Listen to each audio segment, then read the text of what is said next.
Hey everyone, in this video, let's talk about how you can recover your Zangi account. In order to do so, here we are at Zangi.com, and to find the answer to our question, let's go ahead and check in with Cider AI. Cider is a fantastic extension for your Chrome browser that allows you to ask questions of AI at any time and get the answers you're looking for. According to Cider, to recover your Zangi account, follow these steps. Contact support. The most reliable way to recover your account is to reach out to Zangi's customer support.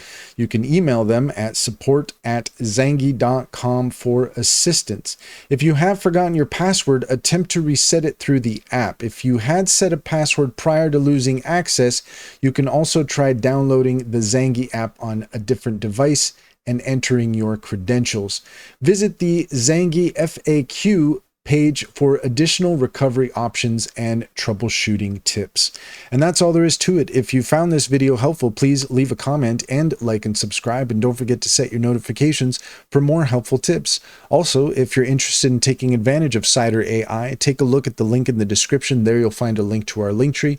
There you'll find our top AI recommendations, including Cider. Click on any of those links to get started. You'd be helping us out as well, and we would greatly appreciate it.